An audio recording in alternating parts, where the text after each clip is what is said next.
En los dos vídeos anteriores sobre mitos y claves del franquismo nos centramos más en dos aspectos. En el primero, en el franquismo como dictadura de clase, en la que el Estado franquista intentó garantizar con métodos brutales las ganancias de empresarios, banqueros y terratenientes, haciendo caer en picado las condiciones de vida de la población que tiene la manía de tener que trabajar para vivir. En el segundo, sobre las masacres, la represión y el ataque a las libertades que llevó adelante el franquismo para poder imponer sus planes, tratando de suprimir con la violencia la capacidad de organizarse de la clase trabajadora, pero también levantando un régimen patriarcal, colonial y cuartelario. El franquismo se vendió como una época de paz, sin conflictos sociales. No te jode si se cargó y metió en prisión a quien protestaba, pero a pesar de su propaganda como años de paz, hubo movimiento obrero. No porque el franquismo lo permitiera, ya que las huelgas y cualquier organización por fuera del Estado era ilegal y perseguida duramente, sino porque aún así el franquismo no fue una etapa pacífica. De eso hablaremos en este vídeo, que es el tercero y último de mitos y claves del franquismo, en este proyecto de Historia Rebelde. Sería imposible condensar bien todo el movimiento obrero en el franquismo, desde la clandestinidad hasta su recomposición, en un vídeo, y además separarlo de la transición artificialmente. Así que en este vídeo hacemos una breve introducción al mismo, más centrada en los años de la dictadura, y lo puedes completar en los siguientes vídeos de la lista de reproducción, que tratan del crecimiento de la oposición al franquismo y la lucha de clases en sus últimos años y durante la transición. Estos son partes de las jornadas Rompiendo el Consenso, a 50 años de la muerte de Franco, que organizamos desde la CRT, así como un curso de nuestra escuela de verano. Porque a pesar de que la dictadura trató de cortar todo hilo de continuidad con las tradiciones de lucha desde abajo, aquí vamos a echarle un vistazo. Comenzamos.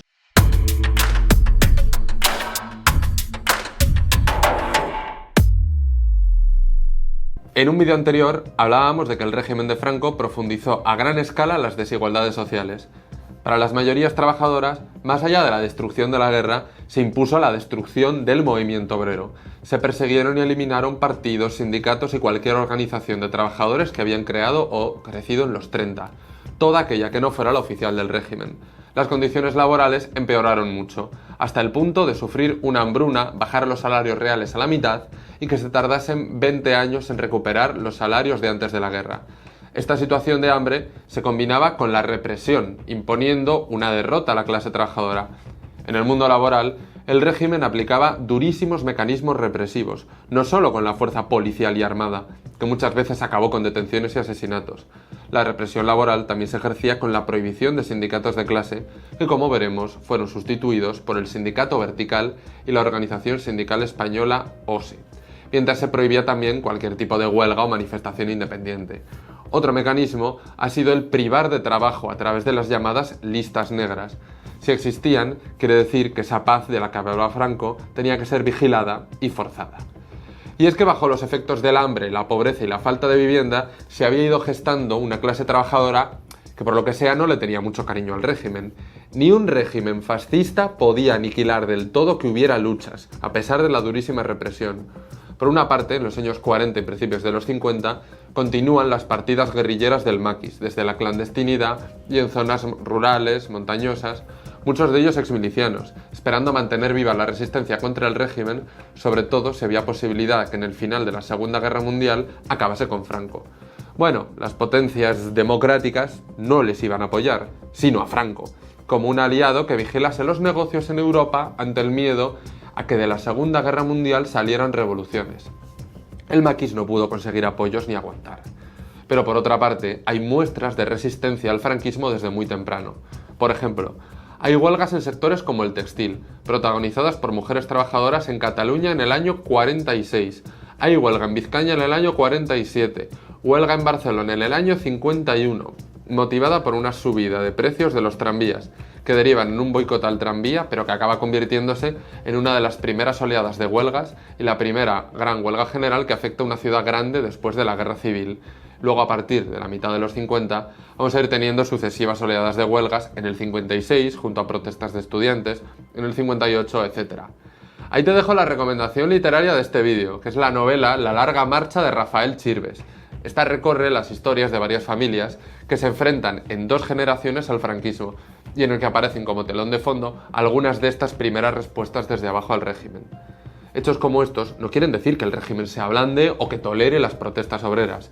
Es que no puede contenerlas en todo momento, aun siendo un régimen que fusila en las cárceles hasta sus últimos días. Hay un gran proceso de huelgas en Asturias en el 62, conocido como la Huelgona, en el que a pesar de las detenciones, torturas y deportaciones de hombres y mujeres de las comunidades mineras, hacen sentarse a negociar al franquismo y consiguen mejoras por primera vez. Estos diversos cambios abrieron una etapa en la década del 50, bajo la cual poco a poco fue surgiendo una nueva conflictividad obrera, también a causa de estas transformaciones económicas producidas por el Plan de Estabilización en el año 59, el cual comentamos en un vídeo anterior. La clase trabajadora va recomponiendo su capacidad de lucha y se fue recomponiendo como clase también, producto de que hubo un crecimiento económico, sobre todo después de los planes de estabilización y la llegada de capital extranjero a la península en los 60. Es el boom desarrollista, es el éxodo rural, hay modernización económica, pero es en base a la explotación de los años 40 y 50, la cual se irá teniendo que rebajar esa explotación conforme la clase trabajadora responda y pueda ir ganando mejores condiciones. Pero entonces, iban ganando mejores condiciones, ¿no? Y se hicieron pisos, y coches, y televisiones, y también esto es para una parte de la población, mientras en los 70 un tercio de las jornadas laborales son de 12 horas o más.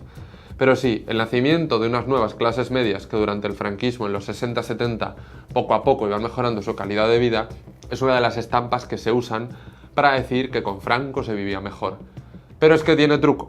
No fue un regalo de la dictadura, sino que fue fruto de ese ascenso de huelgas y de organización que fue mejorando las condiciones salariales y convenios a lo largo de los 50, bueno, de los 60 en realidad, y sobre todo de los 70. Así que bueno, ¿gracias a qué se vive mejor? Hasta la dictadura franquista, que pegaba tiros y metía presos en las huelgas, tenía que retroceder. Así, se ve una situación en la cual a partir del año 73 ya hay crisis económica a nivel internacional, que es la crisis del petróleo, que afecta a la economía española, pero en lugar de pagar la crisis con despidos masivos, bajar salario, como nos hicieron en las crisis del siglo XXI, no pudieron hacerlo así, por miedo a que creciera más la lucha de los trabajadores y no poder controlarla.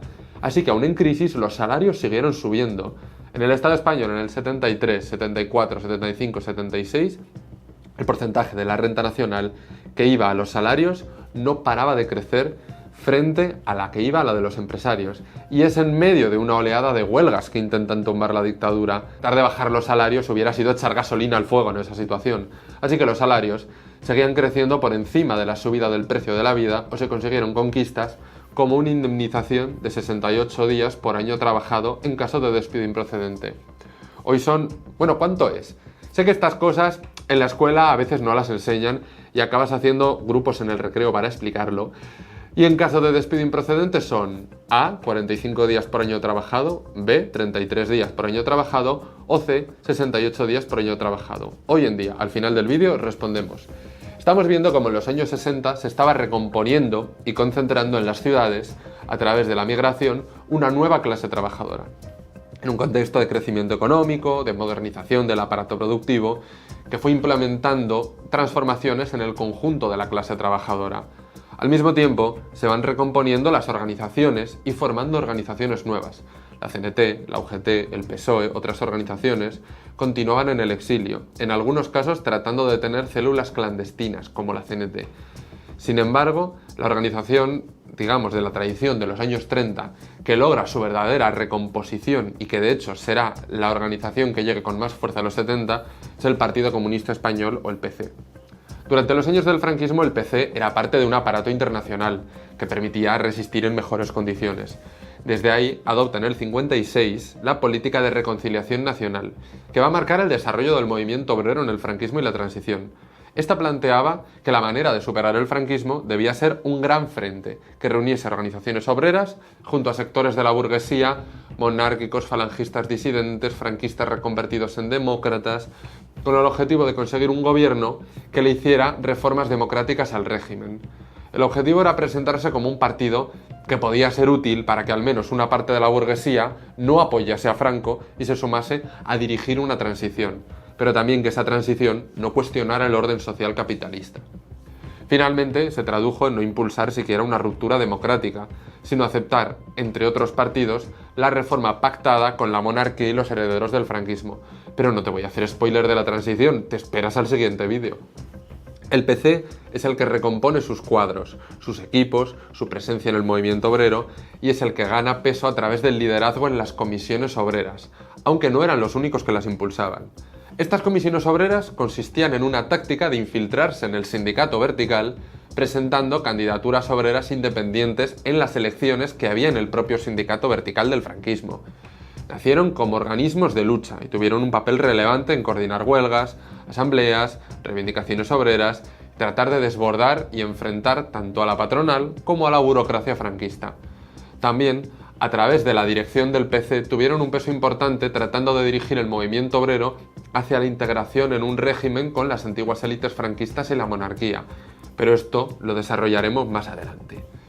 A finales del franquismo también surgieron otras organizaciones nuevas. Por ejemplo, en los años 60 surge un grupo que se solía llamar por sus siglas el FELIPE, porque era FLP, Frente de Liberación Popular. Es un grupo, digamos, dentro de los aires de la nueva izquierda europea que cuestionaban al estalinismo, sobre todo al del Partido Comunista Español, y su política de reconciliación nacional. Había también distintas tendencias dentro del mismo, guerrilleristas, guevaristas, etc. Estalla en el año 69, pero a partir de ese estallido del FELIPE y otras rupturas del Partido Comunista se irá formando una nueva izquierda también, donde grupos maoístas o trotskistas tendrán más peso, en especial en los 70. Aún no entramos en ello, sino que será en el siguiente vídeo. Pero de momento te doy la respuesta a la pregunta del vídeo. Es la B. Hoy la indemnización es de 33 días por año trabajado en el caso de despido improcedente, máximo de 24 mensualidades, desde la reforma laboral del 2012 hasta hoy.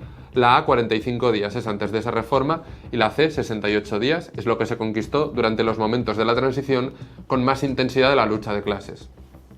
Se va a formar una clase trabajadora que fue capaz de superar la fragmentación sufrida ante los efectos de la crisis de la posguerra, de la represión de la dictadura franquista y de cuestionar profundamente el sistema de relaciones laborales y adquirir connotaciones cada vez más políticas bajo una lucha que rompía constantemente los límites de esta legalidad. Esta conflictividad había empezado unas décadas antes, pero en los años 70 se había desarrollado de manera intensiva y extensa, muy especialmente desde los inicios de la llamada transición democrática, avanzando hacia la creación de un nuevo modelo de conflicto, nuevos canales organizativos, procesos asamblearios, de autoorganización, coordinación y politización. Repasaremos con más profundidad estos años y la transición en los siguientes vídeos de la lista de reproducción de Historia Rebelde. Estos vídeos son de las jornadas Rompiendo el Consenso a 50 años de la muerte de Franco que organizamos desde la CRT, así como de un curso de nuestra escuela de verano a cargo de Cintia Burgueño, doctora en Historia y docente de Educación Secundaria, y Santiago Lupe, historiador y director de izquierdadiario.es. Después seguiremos repasando la historia desde abajo ya en los 80 aquí. Si te ha gustado, suscríbete, comenta, comparte, sigue en redes, déjame temas y preguntas. Y nos vemos en Historia Rebelde, un proyecto de izquierdadiario.es.